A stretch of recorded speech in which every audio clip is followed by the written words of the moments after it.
petite, la vie avec Dieu me semblait normale. Plus qu'un choix personnel que j'ai fait moi-même par mes propres forces, j'ai adhéré à quelque chose. J'étais une jeune femme du monde. J'étais dans l'enseignement. Avant de rentrer au monastère, j'étais même fiancée, donc j'ai un parcours un petit peu particulier. Et puis le Seigneur a eu le dernier mot, donc j'ai fini par ne plus résister et par tout lui donner. Ça faisait très longtemps que j'avais la vocation, donc c'était pas quelque chose qui était lié aux événements de 68. Ça aurait pu être en réaction, mais c'était... Dès l'âge de 7 ans, j'avais eu... L'appel intérieur s'était précisé, et ça avait grandi avec moi. Mais à ce moment-là, je pensais à la vie enseignante, je pensais être religieuse enseignante. Et à 18 ans, j'ai découvert que c'était la vie contemplative, mais je ne savais pas où. Alors je pensais être clarisse parce que je connaissais bien les franciscains. Et finalement, Dieu m'a conduit non pas chez Saint-François, mais chez Saint-Dominique. Je suis arrivée ici, c'était tout nouveau. Le monastère avait 4 ans. Et immédiatement, j'ai su que c'était là, comme ça, intérieurement, sans avoir rien vu. À peine j'avais mis les pieds ici. Ainsi, il y a 40 ans, quand Claire, toute jeune fille, a pénétré dans l'enceinte du monastère pour devenir moniale dominicaine, l'une des 4 moniales fondatrices, missionnées par la fédération, sœur Marie-Dominique, s'était déjà retroussé les manches depuis 4 ans pour faire du manoir délabré qu'elles avaient trouvé en arrivant un monastère beau et accueillant.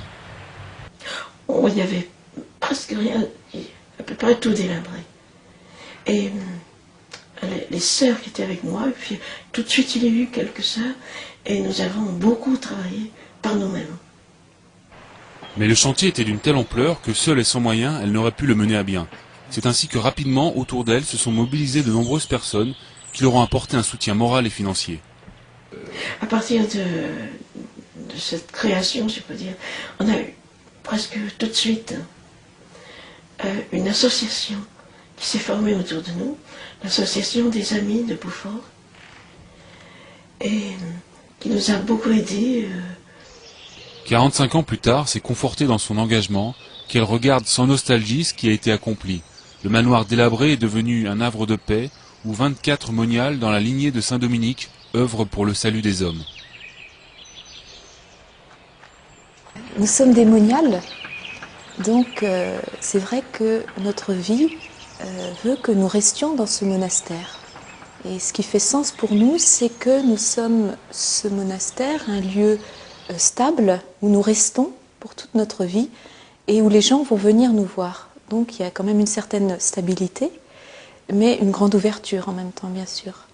Mais nous ne sommes pas amenés comme dans d'autres branches de la vie religieuse, par exemple, à aller au loin comme missionnaire ou aller à droite ou à gauche.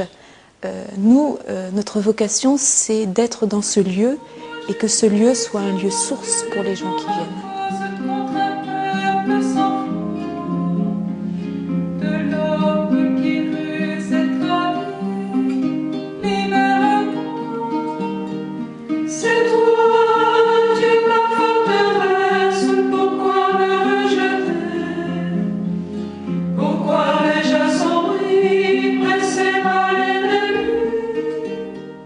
C'est une spiritualité qui est marquée par la figure de Saint-Dominique, qui a fondé l'ordre des prêcheurs, en rassemblant d'abord des femmes, donc les moniales, nos ancêtres, et fondé sur l'annonce de la parole de Dieu. Alors, pour nous, c'est notre vie commune, notre liturgie qui veut être une annonce de la parole de Dieu avant tout.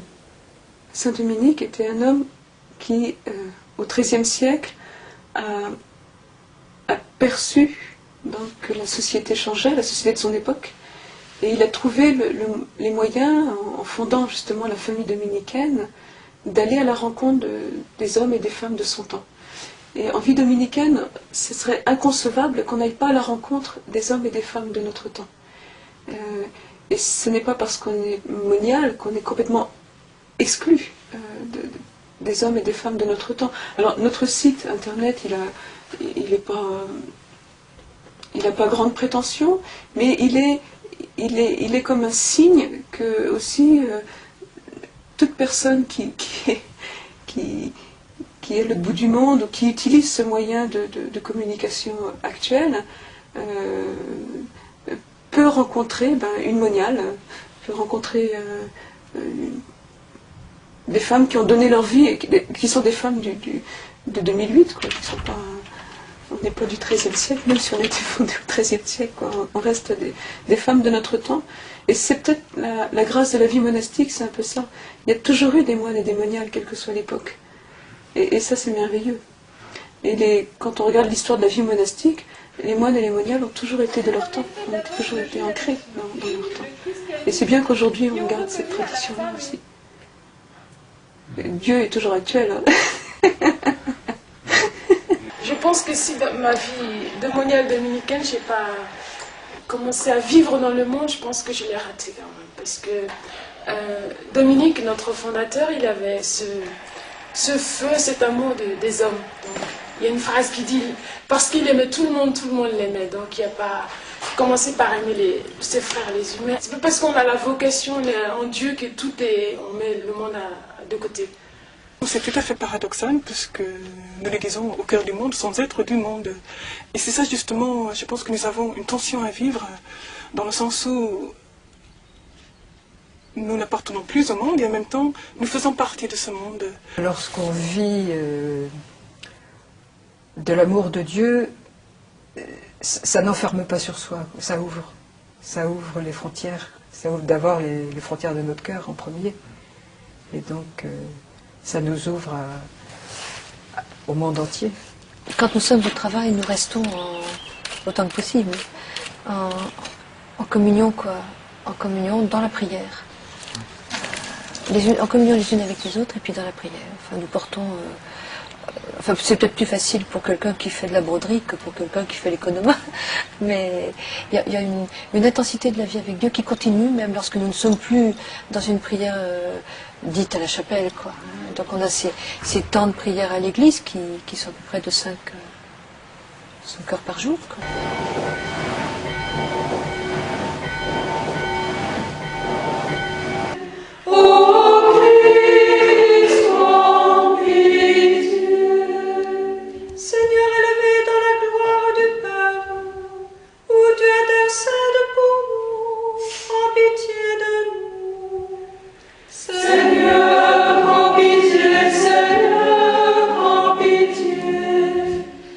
Plus les temps d'études, qui sont des temps vraiment d'imprégnation de la parole.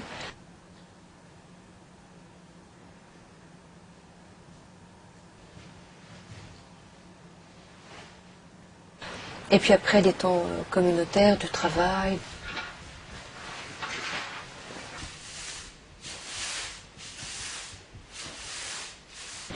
De repas.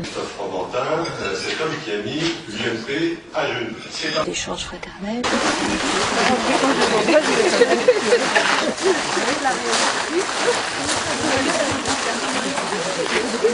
C'est très homogène en fait. C'est pas coupé.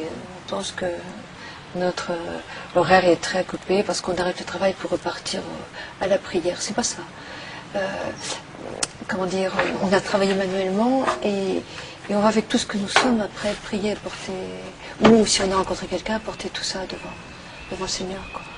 Mais c'est pas assuré en fait.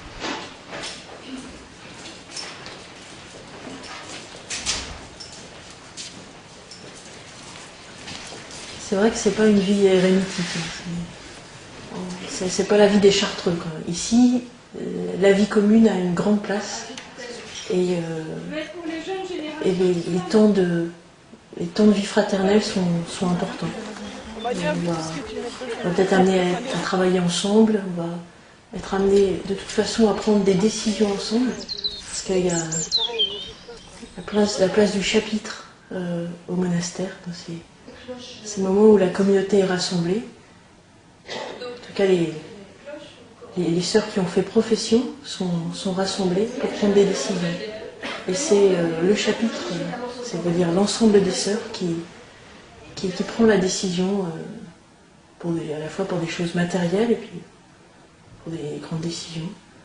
Alors nous avons quelques sujets de chapitre à partager. Le premier peut-être va concerner le 4e CD que nous avons à graver cette année. C'est vrai que la vie fraternelle, ça donne une dimension de joie. C'est une vie joyeuse et je pense que ça m'a attirée. On n'est pas seul aussi pour vivre parfois peut-être des moments plus difficiles.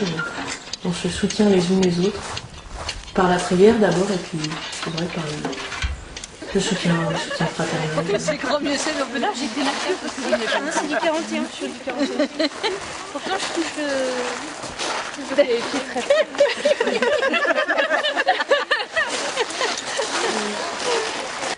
Comme me disait un jeune une fois, on va témoigner devant les jeunes quelquefois, il disait « Où Dieu existe, où vous êtes folle ». Je lui dis « C'est exactement ça ». Il n'y a pas de milieu parce que donner sa vie tout entière pour quelqu'un qui n'existe pas, il faut réfléchir à 2 fois. On offre ce qui fait le secret de notre vie, quoi. Donc, le secret de notre vie, c'est Dieu. Moi, si je n'avais pas rencontré la vie au monastère, je ne serais jamais restée. J'étais une femme trop pleine de vie, je crois, pour m'enterrer vivante, quoi. Indépendamment de la foi, de la croyance, il est important qu'il y ait des lieux pour que les gens puissent venir, bien sûr, déposer leur fardeau, mais aussi trouver une certaine joie, trouver une certaine sérénité. Et nous venons aussi témoigner de cette espérance qui est possible dans ce monde.